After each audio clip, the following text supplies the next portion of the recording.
ल हजुरहरु हेर्न सक्नुहुनेछ यो चाहिँ हाम्रो सब सोलर वाटर हिटरको ट्याङ्कको यो चाहिँ सब फोहोर हो। हेर्नु त यो चाहिँ यति फोहोर रहेछ। हामीले लुज पाइप चाहिँ ट्याङ्की भित्र छिलाएर त फोहोर निकालिरहेको। हेर्नु त तपाईको सब चाहिँ सोलरको ट्युब हो यो चाहिँ। ल हजुरहरु हेर्न सक्नुहुनेछ हाम्रो यो चाहिँ सोलरको ट्युब भित्र कतिको फोहोर थियो।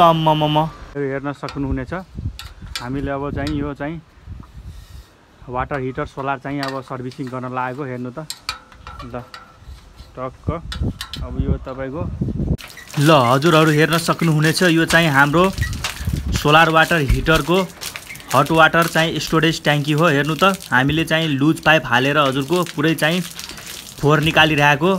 हेर्नु त यतिको फोहोर रहेछ।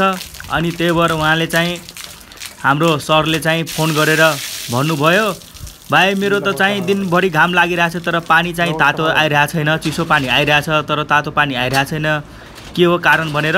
त्यसपछि हामीले भनेको उहाँले चाहिँ फोनमै तपाईको सर्भिसिङ गर्ने बेला भइसकेछ। त्यसपछि उहाँले ल आएर गरिदिनु भन्नुभयो। हेर्नु त हजुरको ट्युबमा पनि त्यतिकै फोहोर थियो। अनि यति फोहोर भयो भने हजुरको दिनभरि घाम लागे पनि सोलर चाहिँ तात्दैन।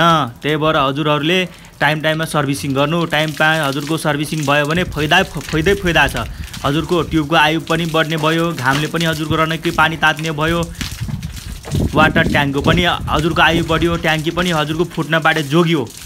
अनि यो पाइपको पनि त्यतिकै आयु बढ्ने भयो, हजुरको धाराहरूको पनि त्यतिकै आयु बढ्ने भयो। हेर्नु त कति फाइदा छ हजुरहरूले। त्यही भएर टाइममै सर्भिसिङ गराउनु। हाम्रो जेपी एसीटेक प्राइभेट लिमिटेडको हजुरको इच्छा चाहिँ 10 वर्ष चल्ने सोलर 20 वर्षसम्म चलोस्, 5 वर्ष चल्ने सोलर हजुरको 10 वर्षसम्म चलोस्। हाम्रो इच्छा त्यही नै हो। त्यही भएर हामीले चाहिँ यति विज्ञापन हजुरकै लागि दिइरहेको। अनि हाम्रो जेपी एसीटेक प्राइभेट लिमिटेड कम्पनीमा हजुरको सिटिभिटीबाट मान्यता प्राप्त गरेको प्लम्बर टेक्निसियनहरू हुनुहुन्छ। 15 वर्षको एक्सपिरियन्स, दक्ष अनुभवी, काम पनि राम्रो सफा चिटिक्क भरपर्दो हुनेछ। यस्तै हजुरहरू घरमा सोलर सर्भिसिङ गर्नु परेमा हाम्रो जेपी एसीटेक प्राइभेट लिमिटेडले प्लम्बिङ सम्बन्धी सम्पूर्ण कार्यको मर्मत पनि गरिन्छ र ठेकापट्टा समेत लिने गरिन्छ। हजुरहरूको यस्तै चाहिँ प्लम्बिङ सम्बन्धी काम गर्नु परेमा जेपी एसीटेक प्राइभेट लिमिटेडलाई सम्झिनु होला।